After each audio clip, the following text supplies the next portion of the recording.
Good afternoon, sir. Can you see and hear us? I can, thank you. Ms Winter, moving please to Mr McLaughlin's defence statement. Could we have that on screen, please? The reference is AMCL 5035.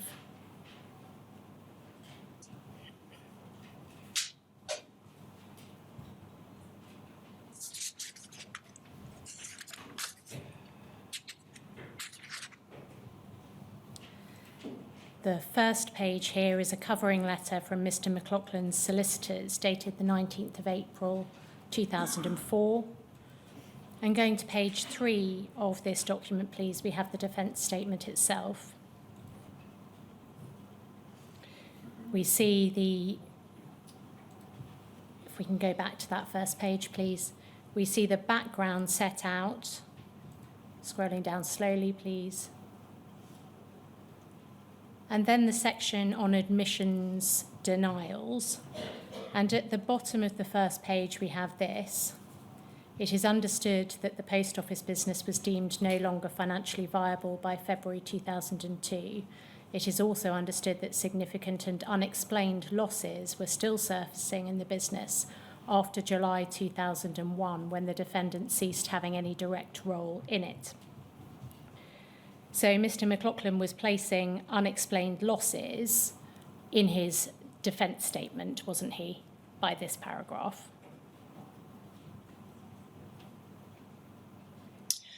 This was the post office after he had left as a postmaster. Yes, we'll come on to what he says happened in relation to before, but the reference there to the unexplained losses was still surfacing in the business. That's on that very first page. And then going, please, over the page.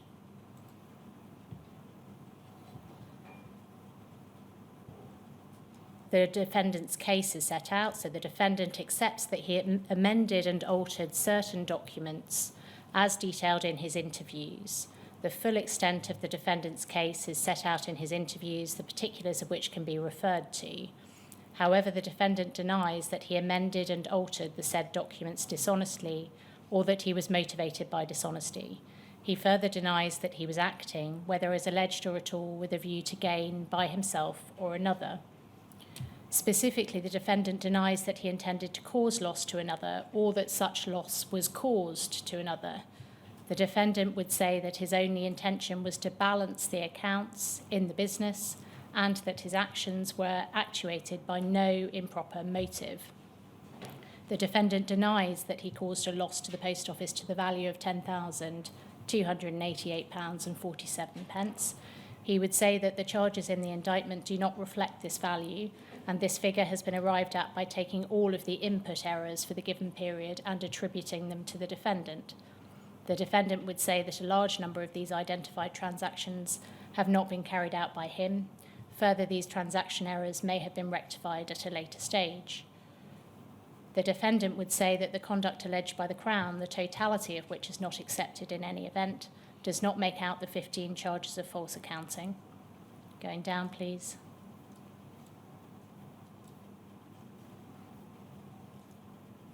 And then we have points taken issue with. And before we turn to that, it's clear here in his case that he denies dishonesty and puts in issue, doesn't he, whether there was an actual loss to the post office. Would you agree with what we've just been through? What he said there, yes. Yeah.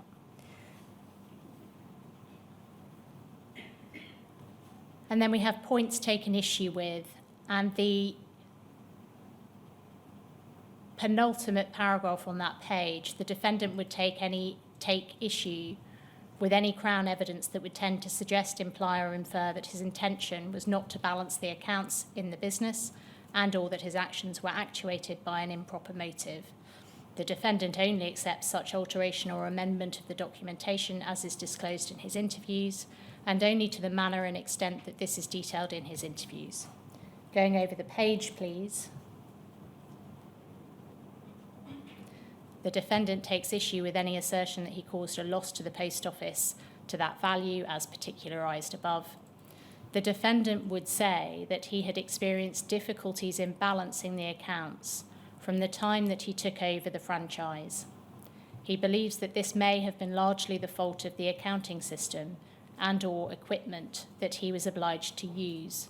The system rarely, if ever, balanced and was always prone to error. The defendant would say that the post office, brackets consignia, was aware of account balancing problems and errors in the system that the defendant was experiencing.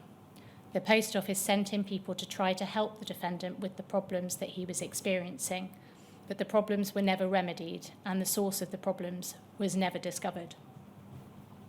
So Mr. McLaughlin was clearly setting out here, wasn't he, that he had experienced balancing faults from the outset after he took over the Brookfield post office, wasn't he? Yes, he was. And he stated in clear terms that he believed the difficulties were caused by the accounting system or the equipment he was required to use, didn't he? Yes, he did. He explained that the system rarely balanced and was prone to error. And he also goes on to say that consignia and the post office were aware of his account balancing problems and the errors on the system. Could we have on screen, please, page 20 of Ms. Winter's statement?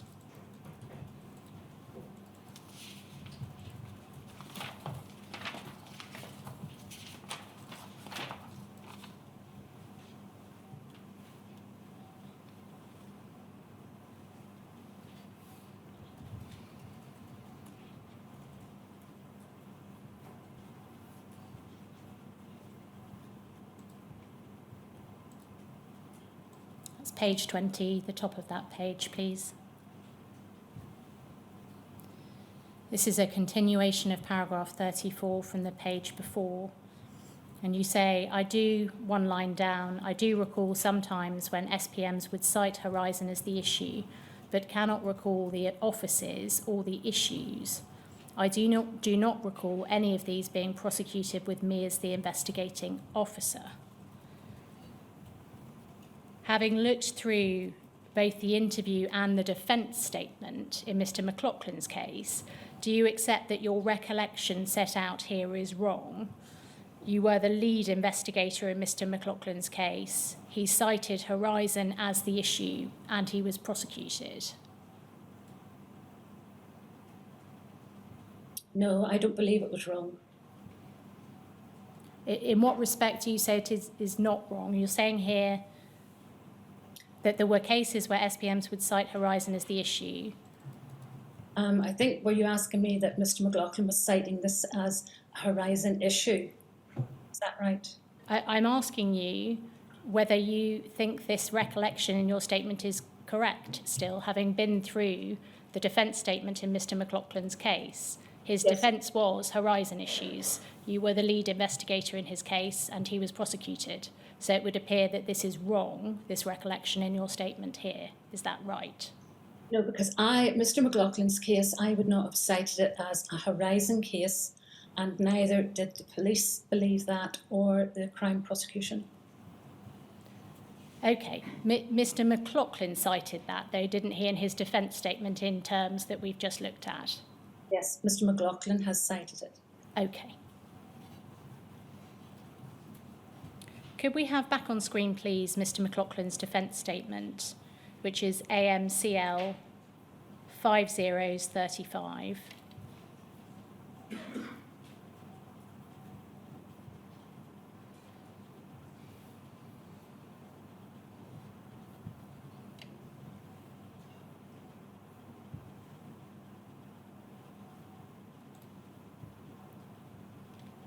And it's page 5 of that document, please.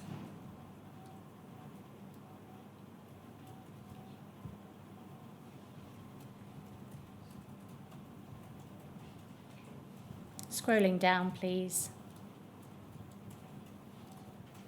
Mr. McLaughlin made a number of disclosure requests in this defence statement, and the paragraph above the Roman numerals that follow The defendant requires any further material to be disclosed that assists with his defence as now disclosed. Any material that undermines the credibility or reliability of the witnesses in the case or the allegations made should be disclosed forthwith. And then there are some, in particular, disclosure requests made below. And these include full audit reports at D for the business for audits carried out prior to the 26th of July, full details of the audit findings from the 26th of July, full details of the trial balances retained by the Post Office, full history of the details of the accounts and reports submitted by the defendant for the period relevant to the charges. And then scrolling down a little, please. Details of trading after the defendant ceased having any direct role in the business, including details of any significant and unexplained losses and or balancing problems and or other accounting errors that were present. And then below that, any or all documentation or material in whatever format showing or tending to show that the defendant had ongoing difficulties in balancing the accounts from the time he took over the franchise. And below that, any and all documentation or material in whatever format showing or tending to show that the computer operating system that the defendant was obliged to use was prone to error and or faults, not limited only to faults. Over one more, please. Experienced by the defendant, but also general reported or discovered faults across the system as experienced by other post office franchises in a position similar to the defendant. And then last of all, any and all documentation or material in whatever format showing or tending to show the post office consignia was aware of all the account balancing problems and errors in the system that the defendant was experiencing. Were you involved in dealing with these disclosure requests? Can you recall? I can recall I would have been involved with them, yes. At this stage, did you have knowledge of any other problems with Horizon causing balancing issues being experienced by other sub-postmasters or post office employees? No. Did you make inquiries as to whether there was knowledge within the post office of other cases where this was the case? Yes. And what was the result of those inquiries? Every time the story was always the same, that Fujitsu had assured the post office the Horizon system was completely reliable.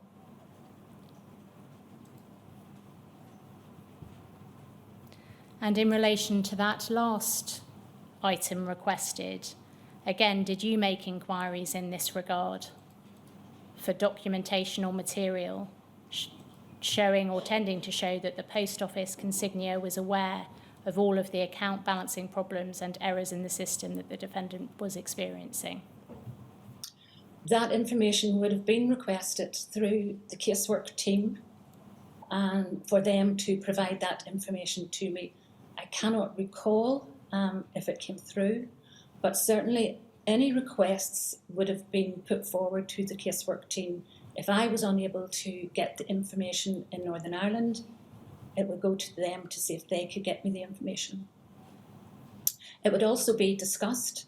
You also have to bear in mind that everything that has been requested to me would be discussed with the police and with the prosecution office. Once I would put a file in to the police, then you always had meetings with them and the crime prosecution office. You were in a position, though, of advantage, weren't you, over the police and the prosecuting service, because you had access to information within the post office and could more easily discuss with your colleagues and your seniors what the position was in terms of, in particular, a state of knowledge. Yes, but if someone has asked me to investigate any information on the computer and how good it is, I will do that. And if I found out anything that was wrong with that computer, I would disclose it. Mr. McLaughlin's solicitors, acting for him at the time, commissioned a forensic accountant's report to analyse the Horizon data relied upon to prosecute Mr. McLaughlin. Do you remember that?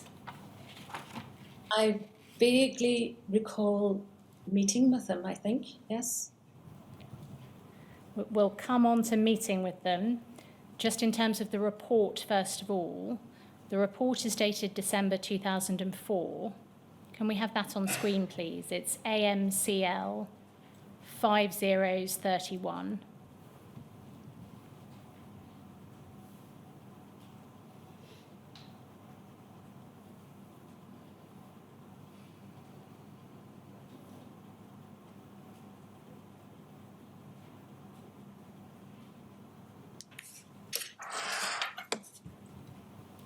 And it's page 37 within this larger document, please.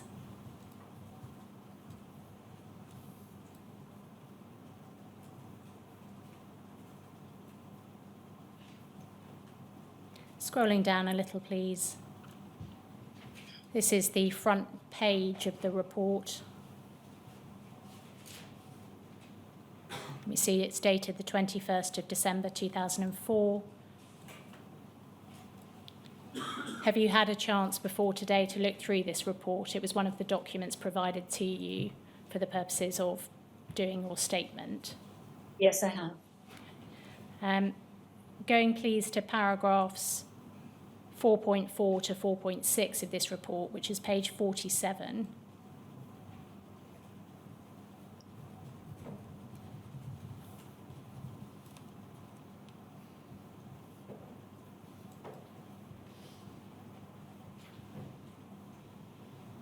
Scrolling down, please.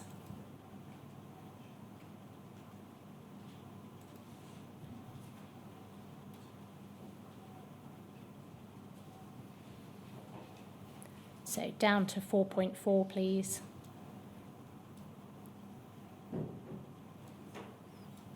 And under the heading Missing Dockets Foils, and there's a figure given there for the amount. The claim in relation to missing dockets foils arises due to the number of inputs in relation to a particular pension and allowance grouping, P&A PA grouping, not equaling the number of foils received, i.e. the number of PA inputs on the weekly summary and daily ad list equal each other, but are not matched by the number of foils received. At 4.5, attached at Appendix E is an example of the Post Office workings in relation to the claim for the week ending 27th of December 2000. The variance in relation to this week totals 213.45 and is analysed in the way that's set out in that box below. And 4.6, the claim is based on the assertion that inclusion of a transaction in the absence of a supporting counterfoil is evidence that cash has been misappropriated and that Mr. McLaughlin was responsible for the discrepancy and hence the alleged loss. Going over the page, please.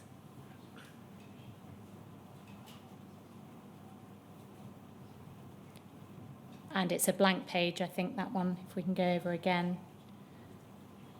4.7, under group total casting differences, the authors describe the difficulty in understanding a group total casting difference of £201.30 in the week of the 31st of January 2001, and they do so in this way.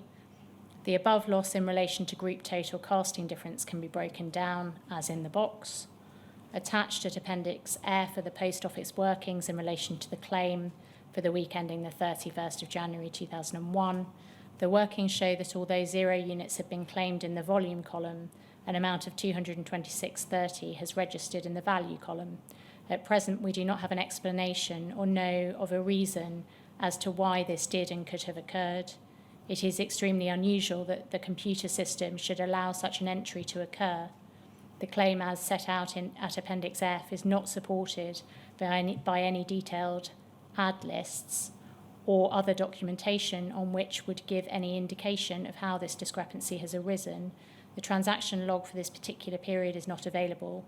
We are therefore unable to comment further in relation to this item. Going then, please, to page 51.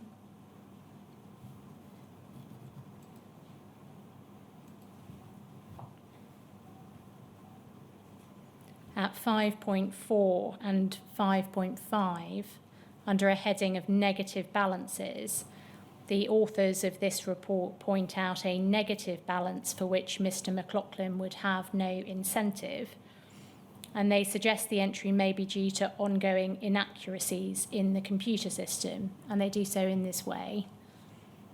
They say following negative balances are incorporated into the alleged loss, totaling 10,288.47, and that's broken down. 5.5, the above amounts have in effect been contrad against alleged losses of 11,030.09 to arrive at the loss figure. Mr. McLaughlin has been accused of dishonesty and with a view to gain for himself or another, or with intent to cause loss to another, falsifying documents required for accounting purposes, with the inclusion of negative balances totaling £721.62.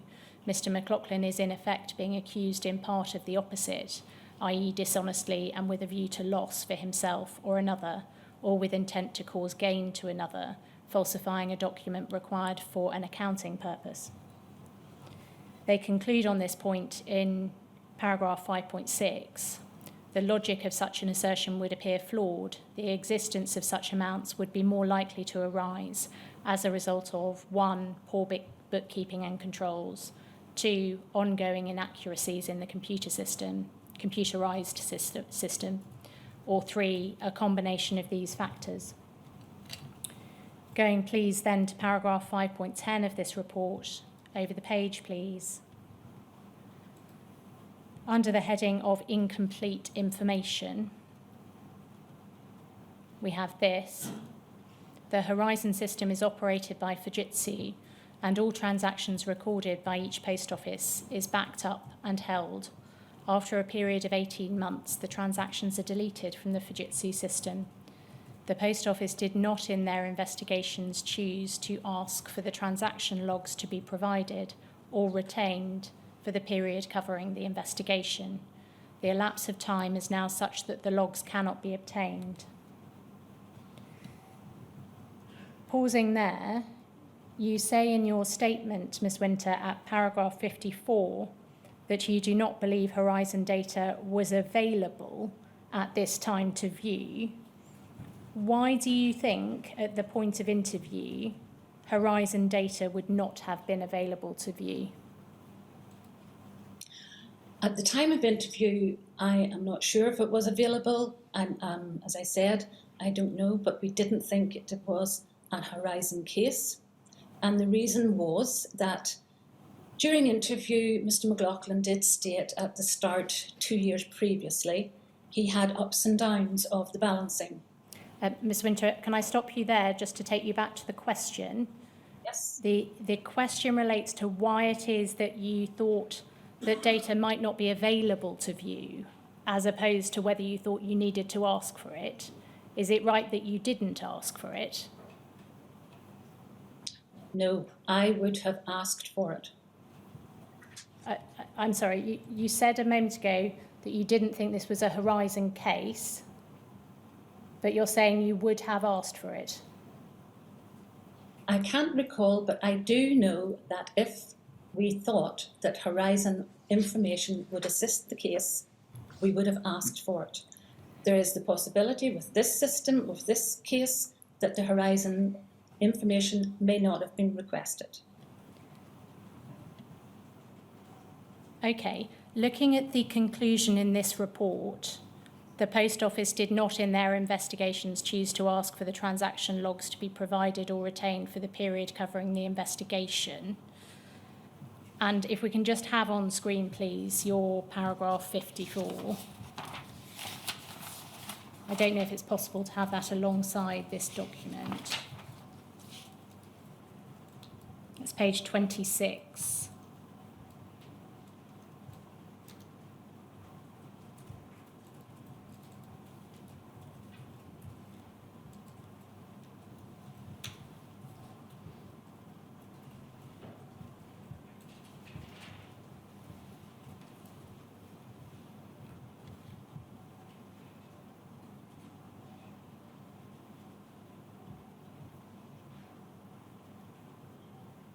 And towards the bottom of page 26, paragraph 54 starts.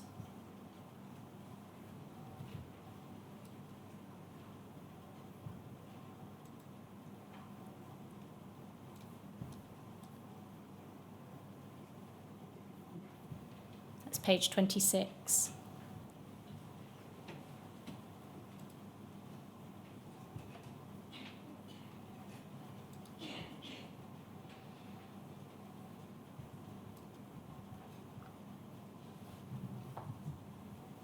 Towards the bottom of the page, please.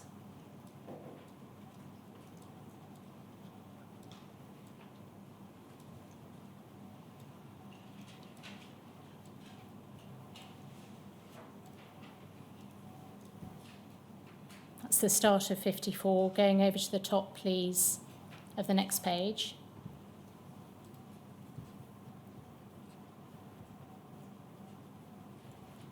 You say there, during interview on the 26th of July 2001, he did raise concerns regarding losses and staff dishonesty, but not Horizon. I do not believe Horizon data was available at this time to view. And let's leave as a separate point whether he was raising Horizon as an explanation. Why was it that you do not believe that Horizon data was available at the time to view? I wouldn't have had that information. I'm sorry, I can't recall. I'm just trying to understand why you have said here, I do not believe Horizon data was available at this time to view. Why have you included that in your statement? Because I would believe from myself and from the way that I worked, if there was any information available, I would have asked for that information. I do not believe if the information wasn't available. If it wasn't available, it wasn't available. Or I was told it wasn't available. Okay. On the one hand, you seem to be saying Mr. McLaughlin was not raising Horizon, so I didn't need to ask. And on the other, you seem to be saying, well, I would have asked, so it must not have been there to view. Which is it?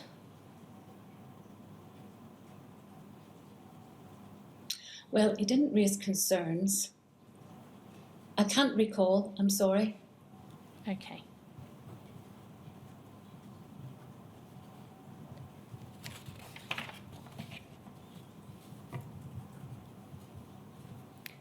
In any event, it appears based on this report, and the statement can come down now, thank you, at 5.10, that by the time the forensic accountants instructed on behalf of Mr. McLaughlin were doing this report, the data was no longer there to be had because of the retention period of Fujitsu.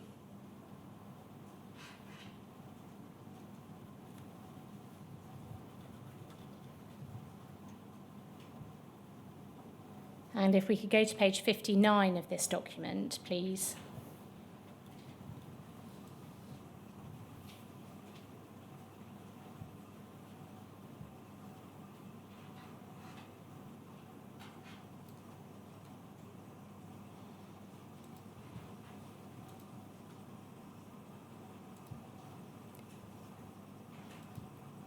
It's paragraph 5.25 that we're looking for, please.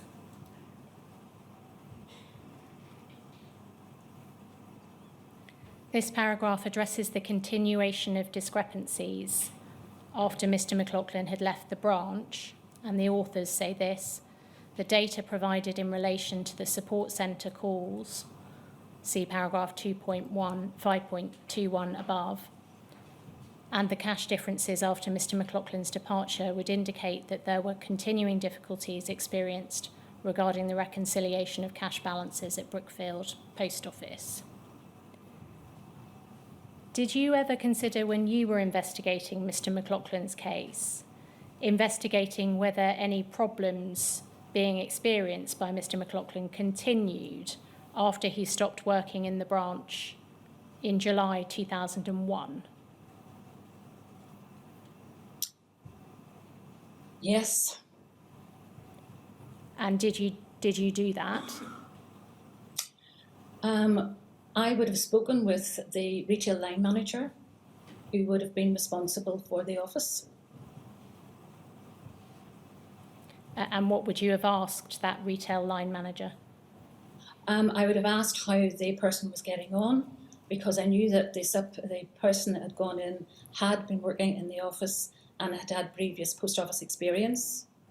And to usually, because the contracts manager and the retail line manager would have been in my office a couple of times every week, I would have asked them, well, is this business going okay? Are there any problems? And I would say that would have been the only inquiry I would have made. You say would have. Can you remember actually doing that in this case? No, I'm sorry. It's too long ago. The conclusions of the report are set out at section 6. That's on page 61, please.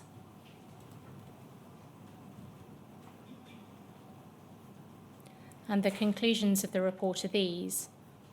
The Horizon system operating within the post office is designed to manage and track cash transactions passing through the post office. Comparison of a theoretical cash balance with an actual cash balance on a weekly basis identifies any discrepancies arising as a result of cash being over or understated, brackets, cash surpluses or deficits. The theoretical cash balance is calculated by taking the previous week's opening balances, adding receipts and deducting payments to calculate a closing cash balance. As with any system, the accuracy and integrity of the information is impacted upon by a number of differing but interdependent factors. 1, the integrity of the computer software itself. 2, the controls surrounding the system. 3, the controls surrounding data input. 4, the accuracy of data input. And 5, the training and quality of staff operating the system. From our review work in relation to the Horizon system operating in Brookfield Post Office, we would conclude that there were clearly ongoing difficulties regarding the reconciliation of cash balances at the post office. This is evidenced as follows. 1, the discrepancies identified as a result of the current investigation. 2, ongoing cash surpluses and deficits which occurred not only during the period of Mr. McLaughlin's employment, but which continued after his departure. Indeed, the magnitude of reported differences increased after his departure in or around July 2001. 3, a high number of calls to the helpline, many of which related to difficulties regarding the cash reconciliations on the system. And going down, please.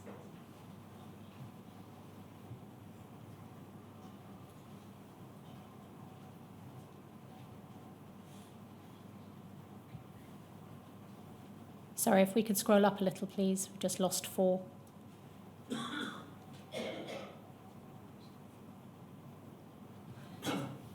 The evidence produced from the investigation has identified that for a significant number of cash payments made during the period December 2000 to July 2001, that supporting pension or allowance vouchers are not available. The absence of such vouchers could be explained by any of the following, or a combination of these: that an individual transaction is valid, but that the supporting voucher has been lost, or 2, that the transaction has been keyed in error and that cash was not in fact paid out, or 3, that the transaction has been deliberately created to reduce weekly cash discrepancies, but that cash was not in fact paid out, or 4, that the transaction had been deliberately created and that cash has also been taken.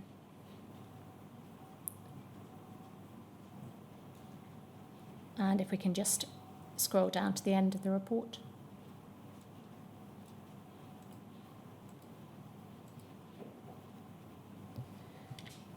Our review has been restricted by the fact that the transaction logs which detail all entries to the system are not available.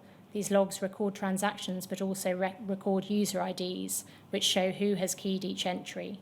The usefulness of these reports is reduced significantly by the fact that individual vouchers cannot be traced through to individual entries on the log, and therefore cannot be traced to individual user IDs.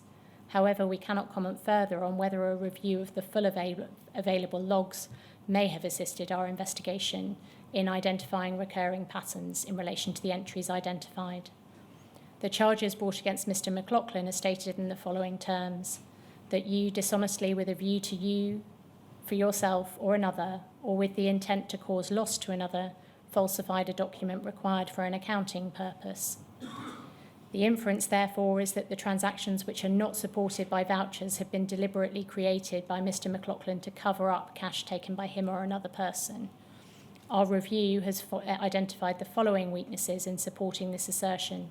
The differences identified by the review include transactions which have resulted in cash payments being made both over and understated. The logic of why an individual would create fictitious entries which would require him to lodge money into the system is not apparent. Such differences are more consistent with keying errors or system errors rather than the theft.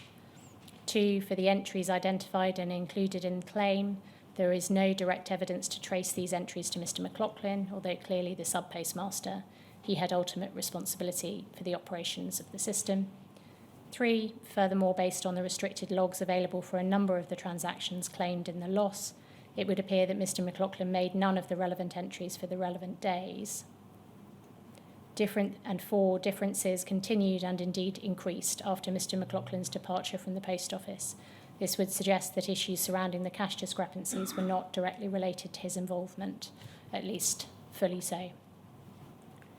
So, looking at those conclusions in the report, the reliability of Horizon was being raised in this report, wasn't it?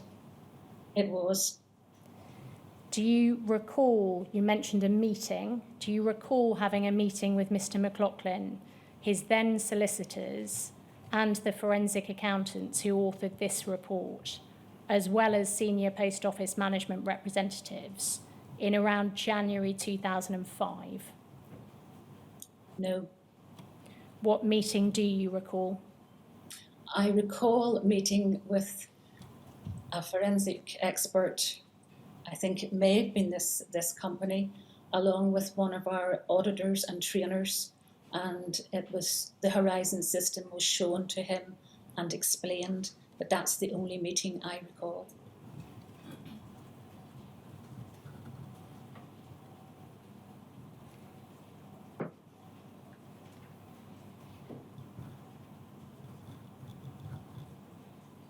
Do you recall discussion at that meeting of concerns about how the Horizon system could have generated a series of transactions independently of Mr. McLaughlin or his staff?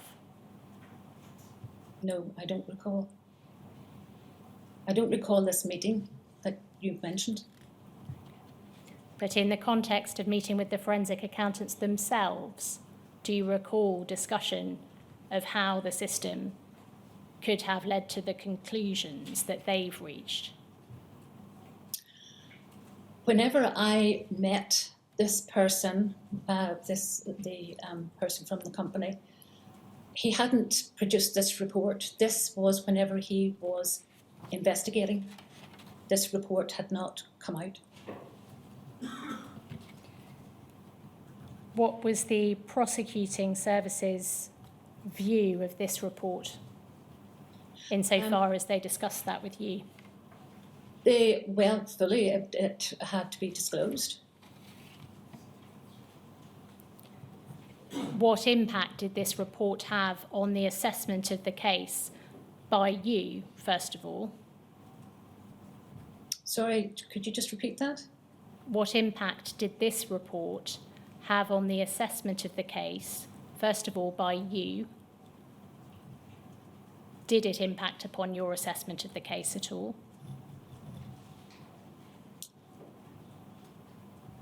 No. Did it impact upon the prosecuting services' view of the case, insofar as they discussed that with you? I would have discussed this case with the barrister and with the lawyers, and yes, they felt that this report, of course, had to be disclosed, but they still decided to progress. It was up to them, it was their decision whether it progressed to court or not. Sorry, am I misunderstanding? When you say this report had to be disclosed, my understanding is this report had been disclosed to you by the defence. No, the report had been disclosed to the prosecution and myself, Sir Wim. Yeah, sure. So it wasn't a question of either the prosecution or you disclosing it. Miss Price's questions are addressed to whether or not, putting it bluntly, it made any difference to you a view of whether the prosecution should continue. I understand the question, but it was not my decision to So have. no, I follow that. But insofar as you perhaps you didn't have an opinion, but insofar as you had an opinion, did it affect your view of whether the prosecution should continue? Yes, I did have the opinion it should continue. Fine, right. Did you share the report with the Post Office, or as it would have been then, the Royal Mail Criminal Law Team?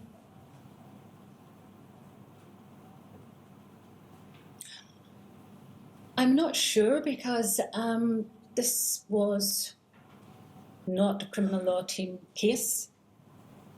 Yes, but in terms of the wider import of this report, did you share it with anyone at all within the Post Office? That this would have been shared up to the head of security. You say it would have done. Yes. How did it make its way to the head of security? In my case file, you get a green jacket case file. And John Scott, I know, had sight of that case file. As far as you're aware, was that report shared any more widely with anyone outside of the security team? I'm not aware of that. It would have went to the, as we said, the Crown, but within Post Office, that report then would have eventually filtered up to the head of security. Can you recall any steps being taken by the Post Office in response to this report? No.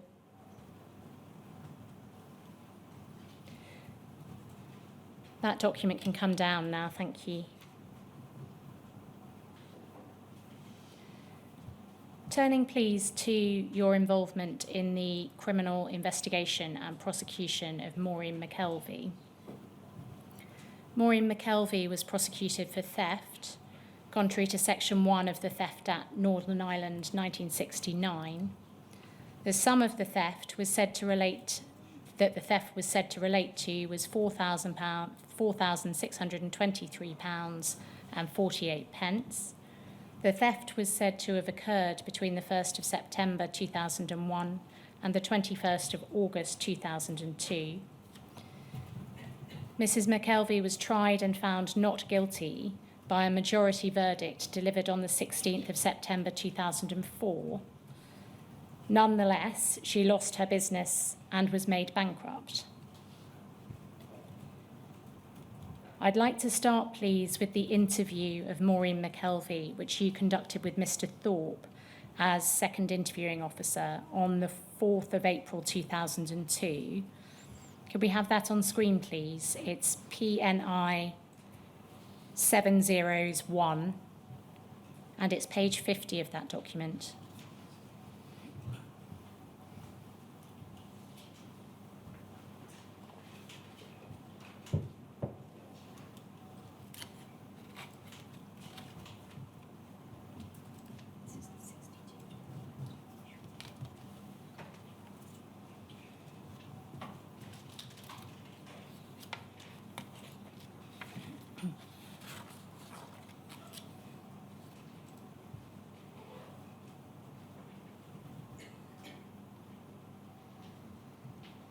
I don't think we have the right page here.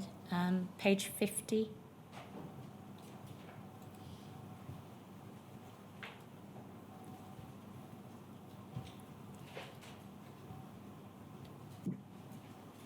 That's it, thank you.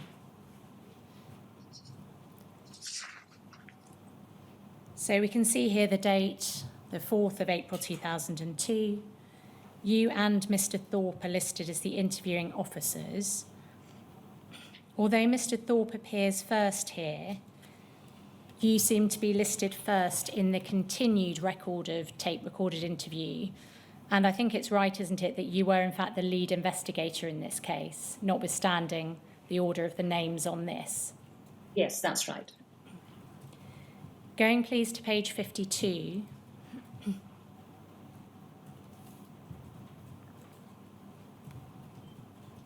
The background to the case is summarised by you about 2/3 of the way down the page.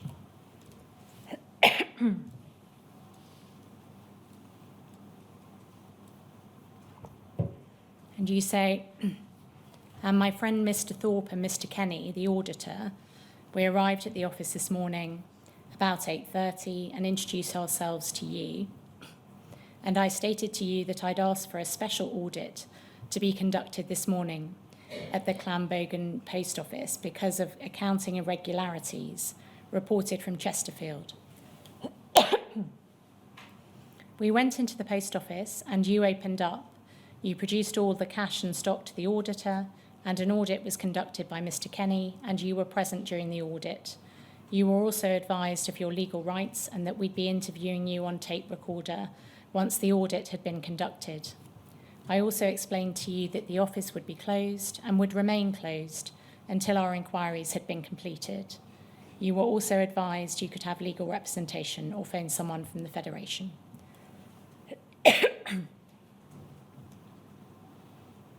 Going then please to page 54.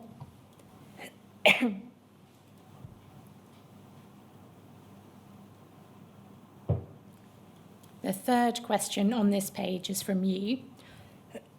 Excuse me.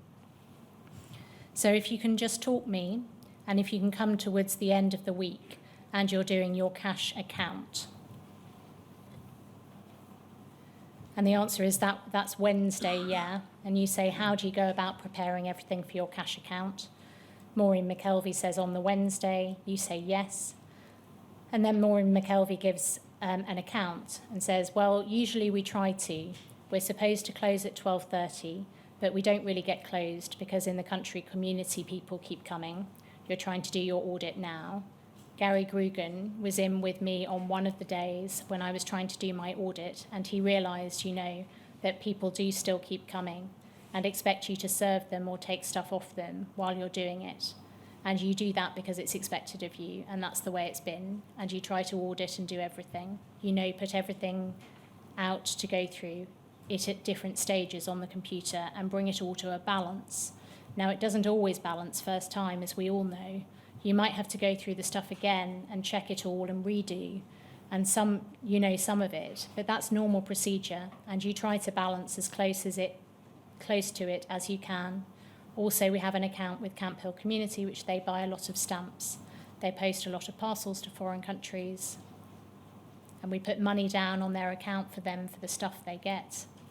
Scrolling down, please. Out of the post office, so we have to try and work between each week to what they have got, out in postage or stamps, and try if you're short. That's probably where it is. You go and look. It's probably where it is at the end, or you've made a mistake and you have to go back and check it, which I always do. But some weeks if I'm out, the next week it usually balances itself out. It's neither big amounts here or there. I know it will balance itself out, and I'm happy enough with that because I'm the ones who's doing it, and I know if it's a mistake's made. I know I have made it and just a simple mistake, and it will all sort itself out the following week. But that's the way I do to the best of my ability, and I don't do anything wrong as far as I see. So Maureen McKelvey was telling you here that she sometimes had trouble balancing, but that where she couldn't find the cause, she would expect it to balance out the next week. Is that right? Yes. And this interview was taking place less than a year after you interviewed Mr. McLaughlin. Did what Maureen McKelvey was telling you here, that you didn't always balance first time, that you could be short, you'd look for the reason why, you'd expect it to come out in the wash, in essence. Did you link this at all to what Mr. McLaughlin had told you in his interview, in particular about his problems balancing with the Horizon system? No, because Mr. McLaughlin's problems with balancing was due to staff. Going please to page 76 of this document.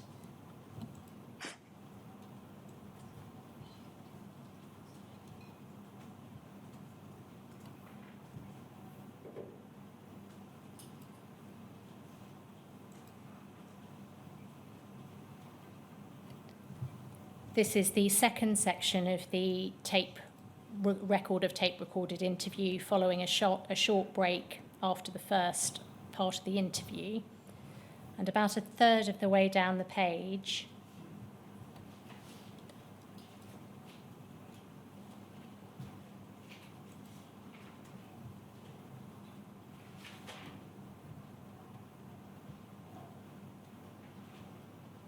we have, just before the completion of the interview, I just want to confirm a conversation that I had with Mrs. McKelvey this morning, where Mrs. McKelvey, you produced a bundle of 12 paid pension and allowance foils with an ad list paper clipped around them, and the date on the ad list was 4th of May 2001, timed at 17:52, and it was cash account period 07, and you had stated to me that you had found the bundle of foils last week in an envelope under the counter in the post office. Is that correct?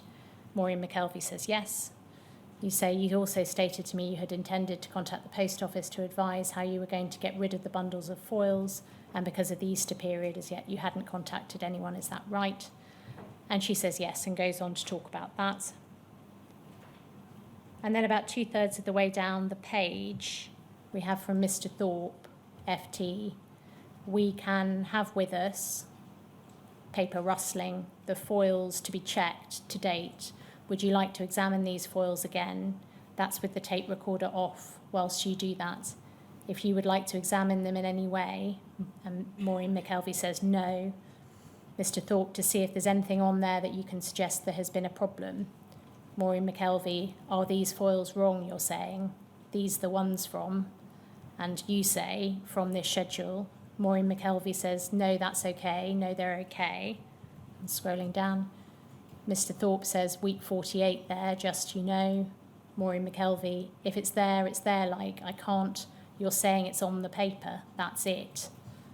You ask, have you anything else you'd like to say, Mrs. McKelvey, before we conclude the interview? And then over the page, yes, I do believe I did everything to the best of my ability. I've been doing this for 11 years and I've done it right. If there's been an error on the computer, question mark, I've just done that. I didn't mean to do it. That's all I can say.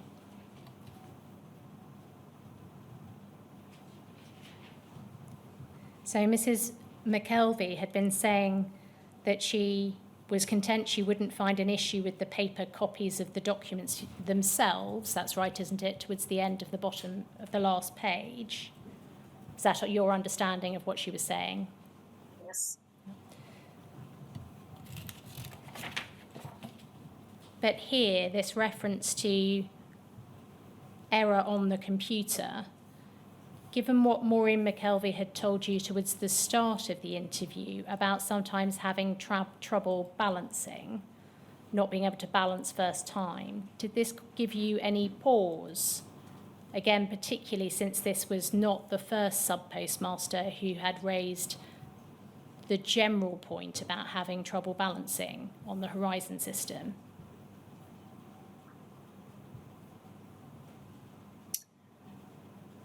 At that stage of the interview,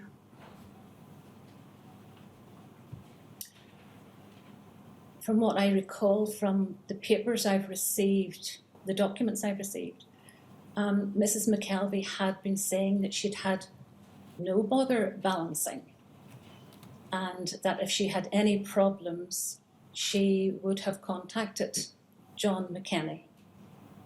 So it wasn't really a highlight, because she had said previously, I think during the interview, that she'd had no problems balancing.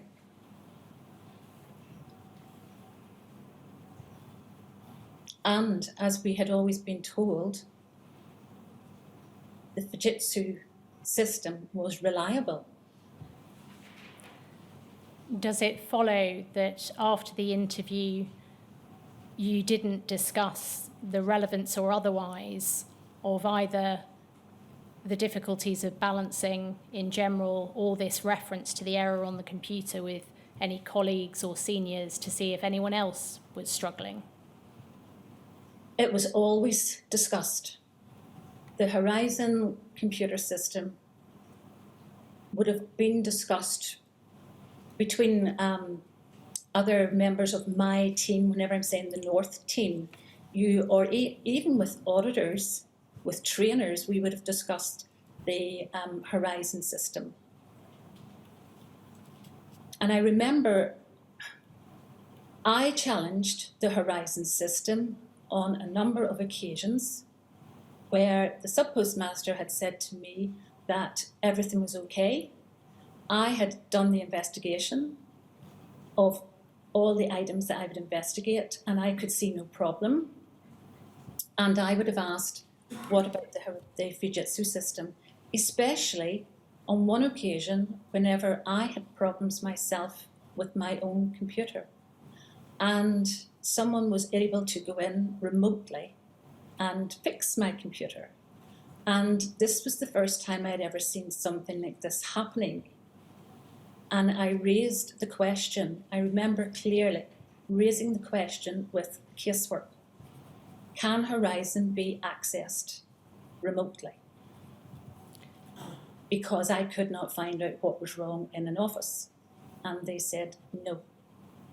So at all times, whenever you were interviewing, you were thinking that the computer was 100% reliable. Can you recall when you raised that question of casework? I would have said, I know where I was sitting in an office. I moved office location, but I remember it would have been sitting in the Royal Mail House in Belfast. So it may have been about maybe 2006 to 2007.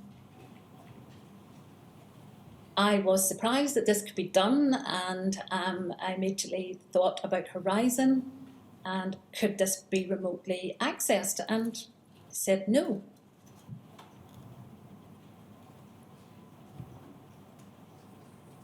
And you have to remember, I'm being told no by the post office, who is the government. And it just did not enter into your head that this was wrong information. Did you consider requesting audit data from Fujitsu following the interview with Maureen McKelvey?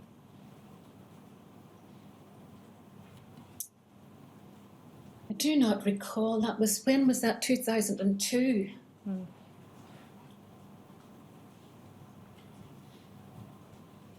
I don't recall. In August 2004, some further documents relevant to Maureen McKelvey's case were sent by the PSNI to the PPS. Could we have on screen, please, PNI 0000001?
If I can just give you another reference, please, another version of this, PNI 701 071.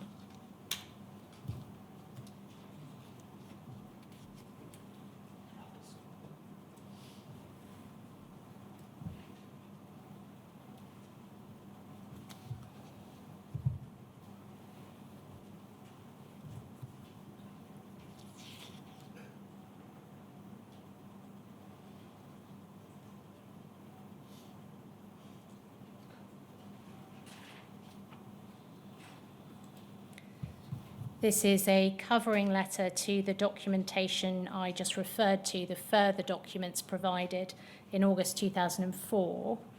It is a letter dated the 16th of August 2004 to the PPS, scrolling down please, from the PSNI. And it says, please find attached further documentation for your information as to disclosure. Going please to page 14.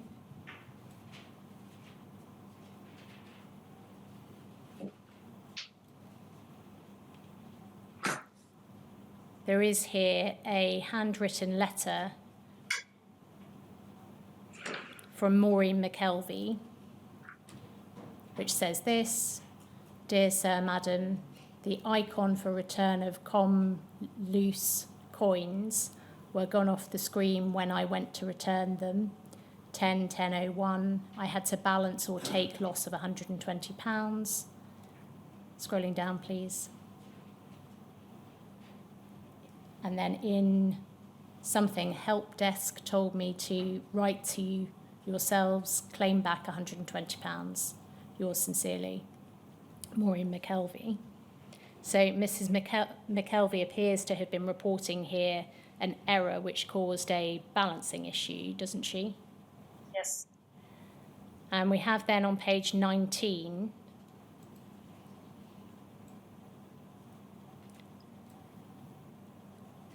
a table of helpline calls made from Maureen McKelvey's branch. And on page 20, please, we have 3 entries down. An entry on the 16th of January 2002, which says discrepancy, and then description, wanting to make a discrepancy good over £100. TP have informed them due to showing the loss on the cash account last week to make good this week, not taken out of suspense yet. And then advised how to take out and to put the shortage amount to cover in the system, which will tie it up when balancing. Then going to page 22, please. We have an entry on the 10th of October 2001. And the problem text says, PM reports a minus figure of minus £120 on their balance snapshot, but the correct figure of £120 in adjust stock. Closure text, call closed by Simon Davies. PM has minus figure showing when she goes to balance report for commemorative coins, trans to TBSC, is not sure if they have been withdrawn from the system. Then over the page, an entry on the 16th of January 2002.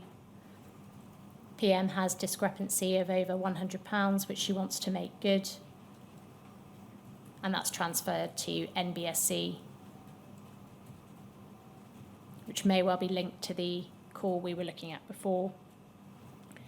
So there were a number of calls we can see from these tables from Maureen McKelvey's branch reporting balancing problems or discrepancies, weren't there?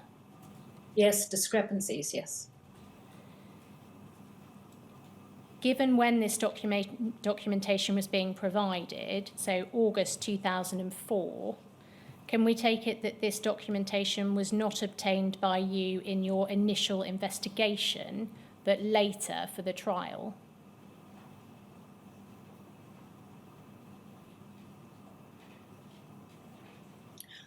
I don't recall.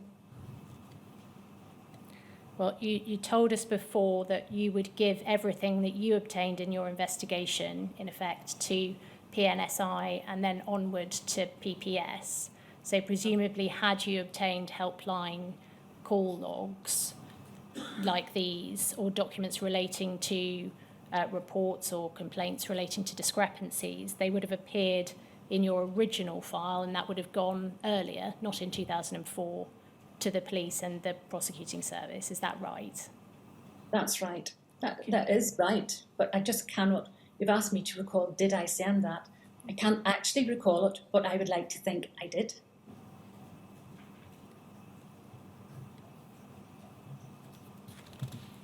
Had you seen these documents at the time of your initial investigation, assuming for a moment that they were obtained for the first time in August 2004?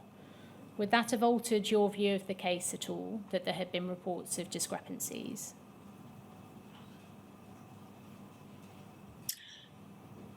No, I don't think it would have altered my view of the case. Could we have on screen, please, PNI 701_082?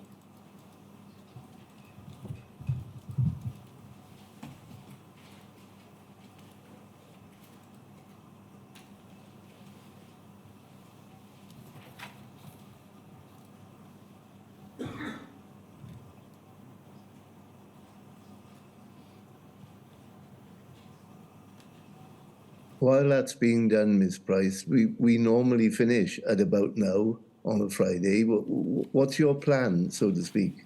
Sir, I have about another 5 minutes, if that, of my questions. That's the only reason I hadn't suggested a break so far. Sure. And then are there co-participant questions? There are call participant questions, yes, sir. Judging by the discussions I've had so far, I would think about 20 minutes. Okay, well, can I just tell everyone that I'll be looking to finish shortly after 3:30. I'm happy to go on till then because we lost half an hour this morning, but after that I'll be looking to finish. So people should tailor their questions accordingly. Thank you, sir.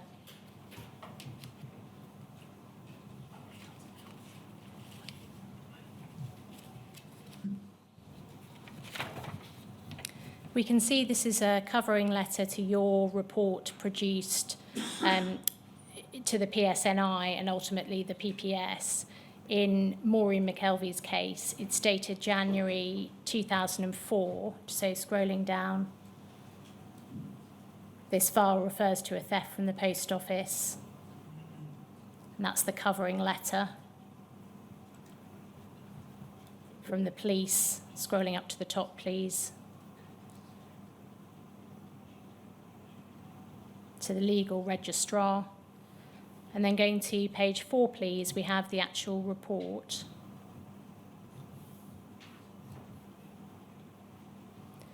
Scrolling down, please, we have your name next to Mr. Thorpe's name as team leader. And the date of the report is date report submitted, December 2002. Going, please, to page 7, about halfway down the page, you give an account of the case.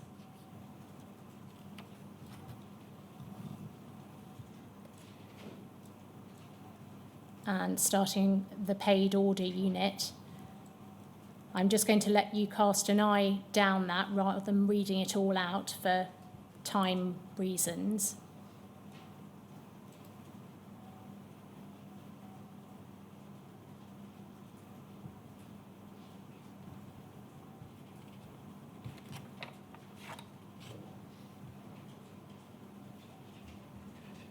And then going down to the bottom, please, we get to penultimate paragraph, the interview, and at the bottom You say McKelvey could or would not offer a reason for the discrepancies and stated she had done everything to the best of her ability. Over the page, please. At the conclusion of the interview, McKelvey was informed further checks needed to be completed of the pension and allowance.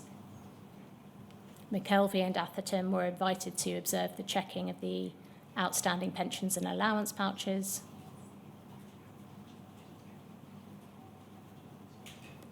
And just scrolling down, please. You see McKelvey offered no explanation regarding the additional overclaims identified.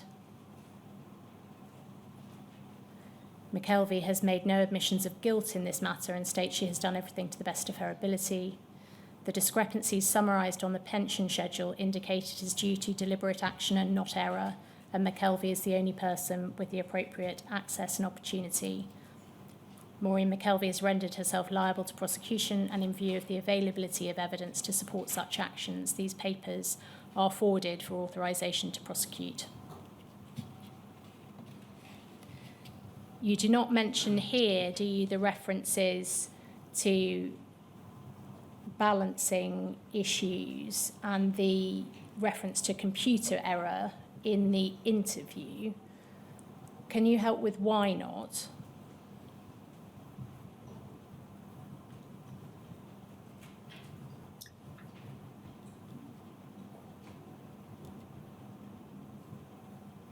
That report there is regarding the whole investigation.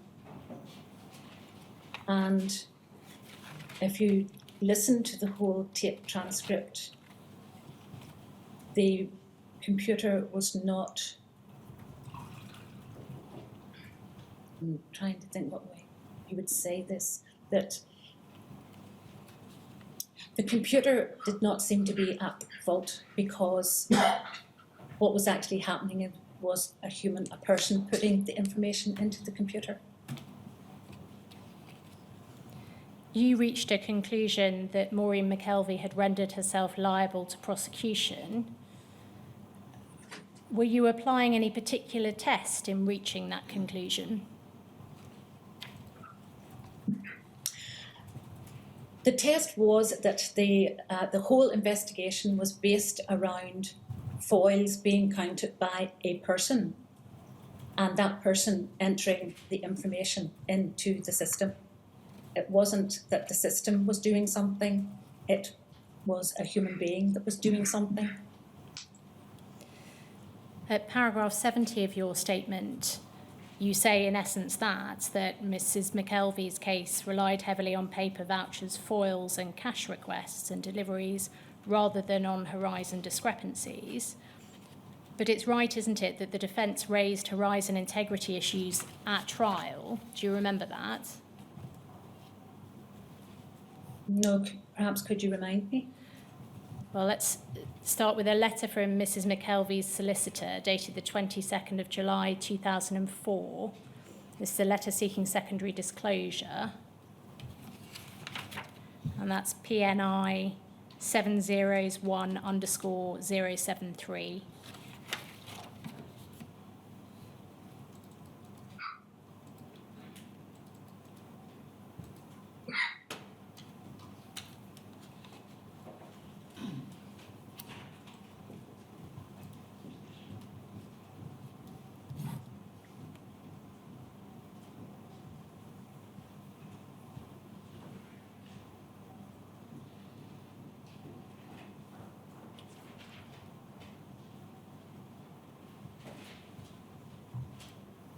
Looking please at paragraph 2, this is a request. It appears to be what prompted disclosure of the documents we looked at earlier in August 2004. At 2, disclosure of all records held by the Post Office Limited, Investigations Unit, Social Security Agency, of a report in the second half of 2001 by Mrs. McKelvey to Gary Grugan in relation to problems with the Horizon computer system.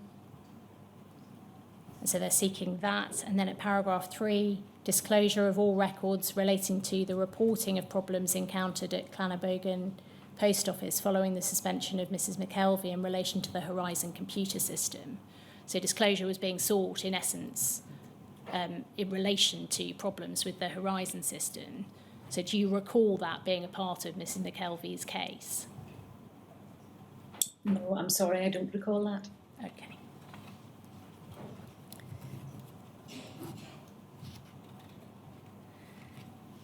Having seen that, and being aware that it was a part of Mrs McKelvey's case, albeit that you can't recall that now, do you accept that your characterisation of Mrs McKelvey's case as not relying on Horizon discrepancies is not quite right?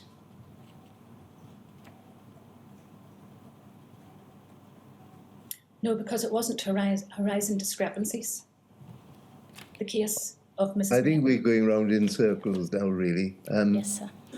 As interesting as it may be, I don't think Ms. Winter's characterisation of the case is what is at the heart of this now, is it?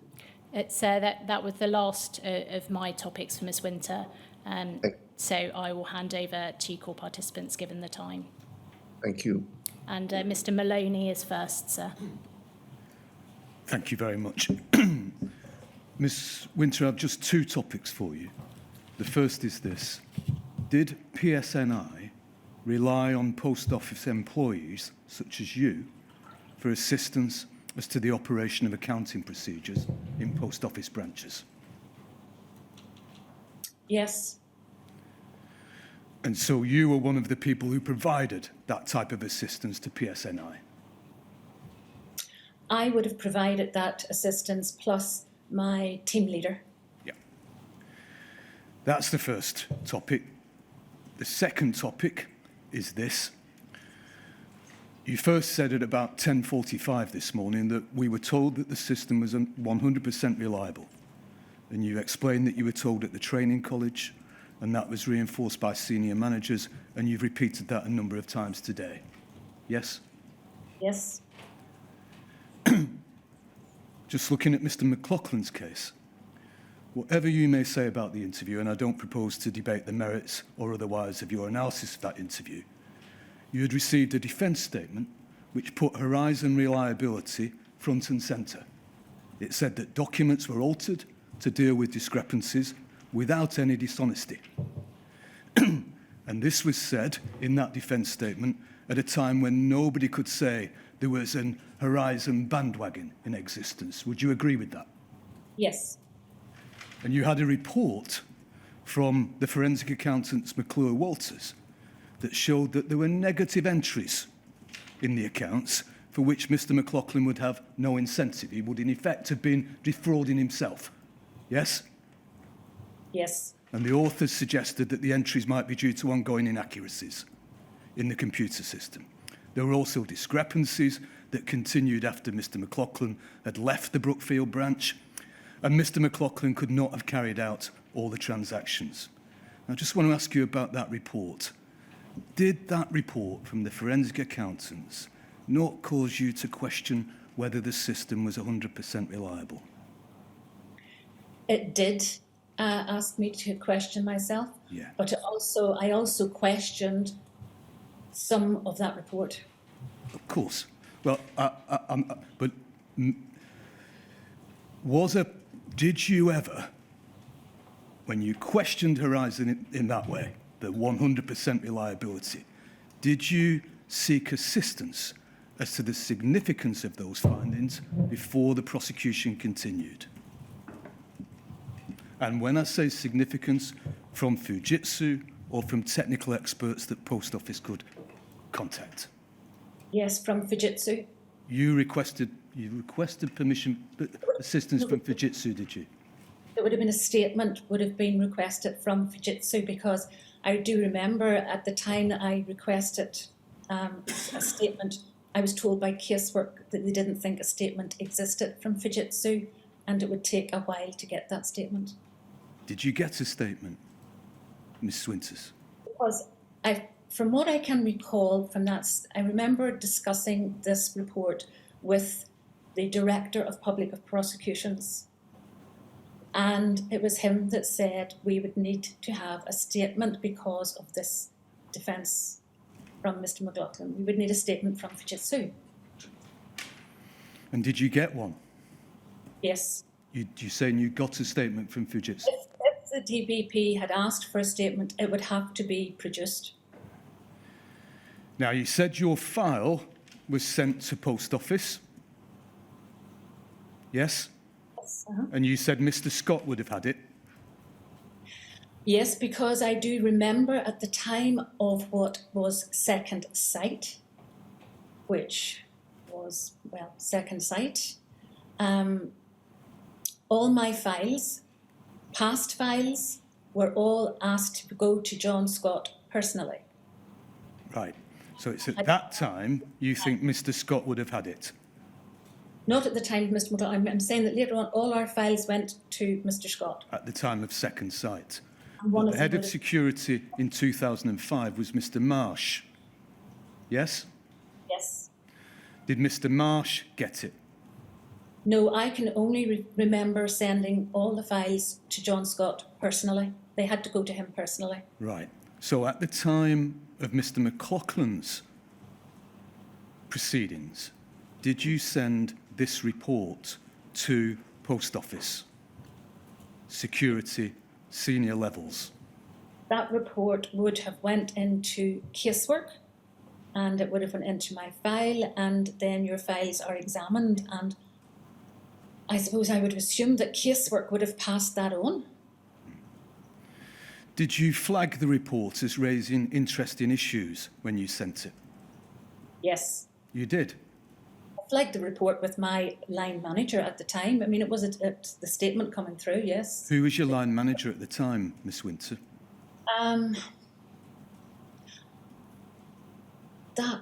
It may have been Les Thorpe or... Mr. Thorpe left post office in January 2003. This will have been February 2005 when the proceedings against Mr. McLaughlin finished. It may have been Dave Pardo. Did anybody contact you about it, Miss Winter? Pardon? Did anybody contact you about the report when you flagged it? I don't recall. But, just to be clear, you're sure that Post Office had been sent the forensic accountant report from McClure Walters about the case of Alan McLaughlin before Lee Castleton's case was heard in the High Court in 2006? I wouldn't recall dates. I'm sorry. Well, wait, this, This report would have went higher up because of what it was stating. because Mr. McLaughlin pleaded guilty in February 2005. Did you wait until 2007 to send this report to Post Office, or did you send it in 2005? Well, it would have went in 2005. Thank you very much, Ms. Winters. Mr. Maloney, can I ask you, and Ms. Price as well, do we actually know whether or not a statement from Fujitsu was obtained in this case? We haven't seen one, sir, but we'll check the detail and come back to you with that.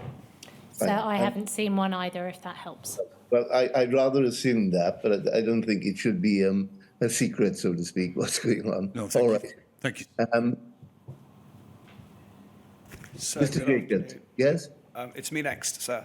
Yep. Ms. Winter, I act for four ladies, Maureen McKelvey, who sits next to me, Deirdre Connolly, who sits behind me, Catherine McIlerney, who sits behind me, and Heather Early, who sits behind me. You were the lead investigator in Ms. Connolly's case and Ms. McIlerney's case, and you were involved in Ms. Early's case. But I want to ask you about Mrs. McKelvey. And in relation to her interview, Ms. Price took you to part of the end of the first tape in her interview, which took place on the 4th of April 2002. I don't want to go to put the document on screen. I'll read out what we saw before. So right at the end of the interview, you asked, "Have you anything else you'd like to say, Mrs. McKelvey, before we conclude the interview?" And you said, "Yes, I do believe I did everything." She said, "Sorry, Yes, I do believe I did everything to the best of my ability. I've been doing it for 11 years and I've done it right. And then if there's been an error on the computer, question mark, I've just done that. I didn't mean to do it. That's all I can say. And then you say, you didn't ask any more questions about the computer. You just said, here's a notice advising you what will happen to the tapes. Now, I want to go to your investigation report. And again, I'm not going to ask for this to go up on the screen for reasons of time and because we've seen it already. And when you are summarising to the Northern Ireland Police Service your investigation, you say, McKelvey could not or would not offer a reason for the discrepancies and stated that she had done everything to the best of her ability. And then it stops. Now, what she said in her interview, and this is the bit that you're summarising, is, I believe I did everything to the best of my ability. I've been doing it for 11 years. I think I've done it right. But there's a problem. There's probably been a problem on the computer, words to that effect. Now, you didn't give the full quote. You omitted from your investigation report what she had expressly said in the interview when you were summarising that interview. That's right, isn't it? And why did you do that?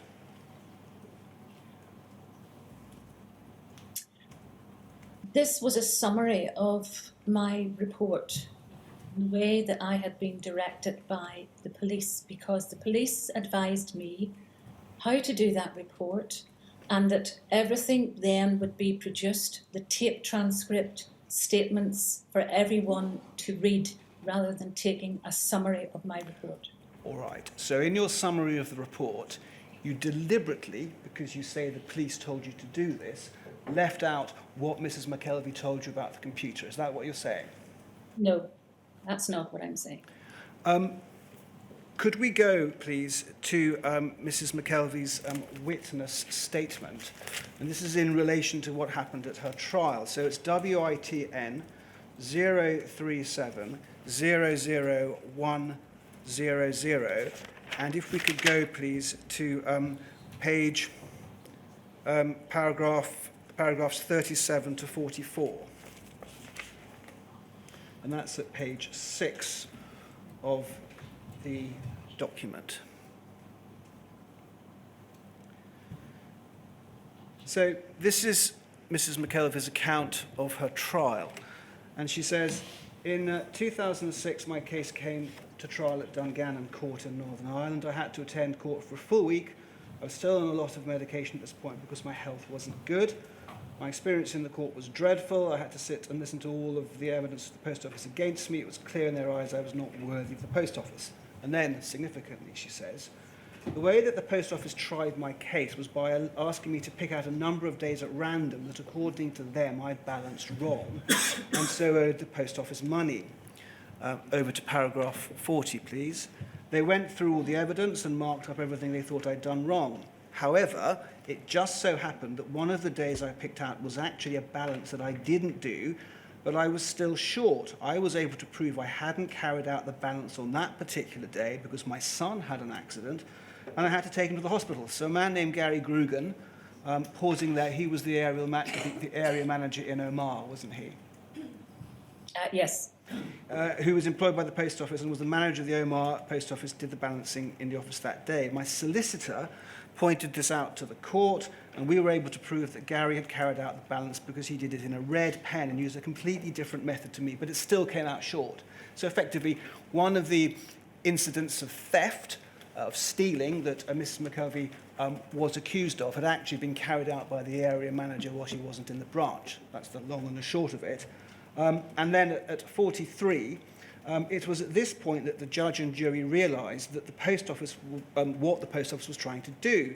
And you can see that the judge was less than impressed by the post office now. The judge took a very dim view of what the post office had done. If I had not spotted that Gary had done the balance that day, I would no doubt have been looking at jail time.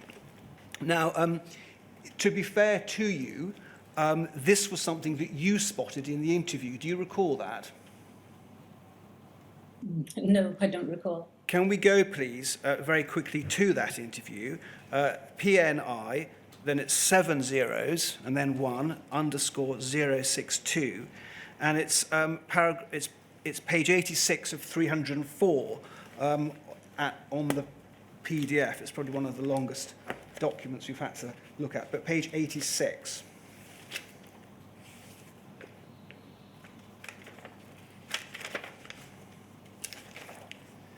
And it's at 12:46.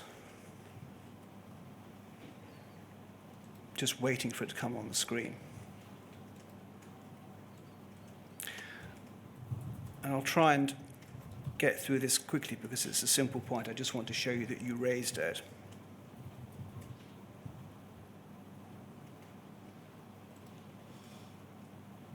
(12:46), please.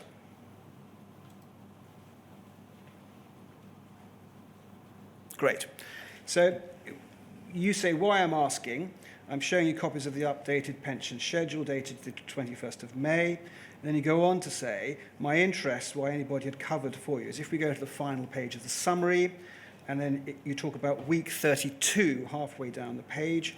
I've indicated it was prepared differently to other weeks compared to the way week 32 was the week ending the 31st of October 2001.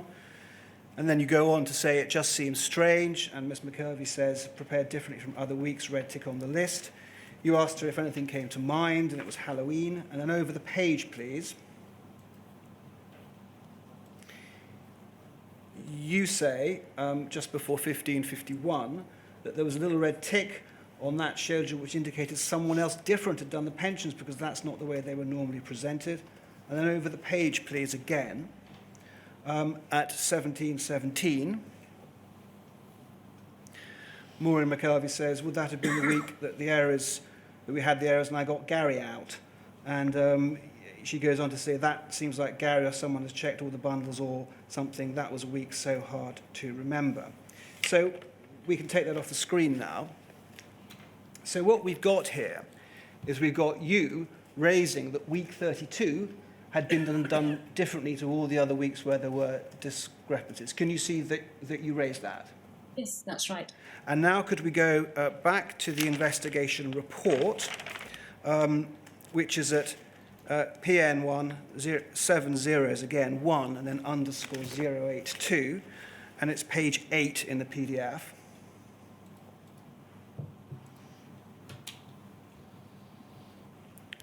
Very grateful to the person who's putting this up on the screen. It's a long document.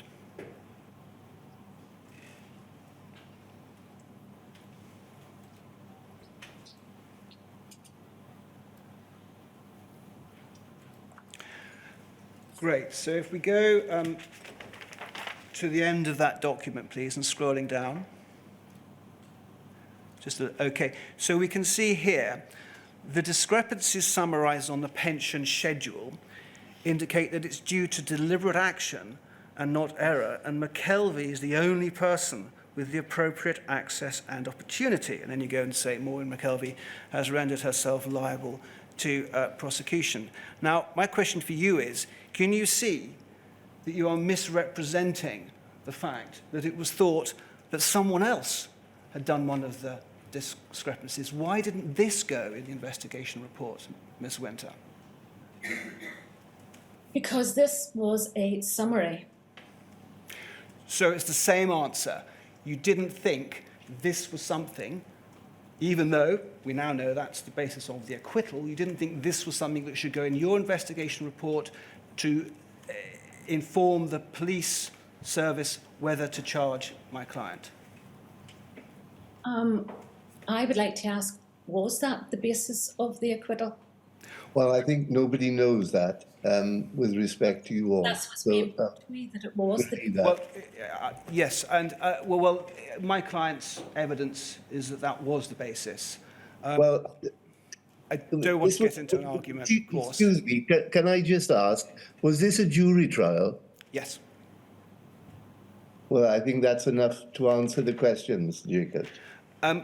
In relation to that trial, you have said in your statement at paragraph 59 that you have no direct recollection of the case. Is that right?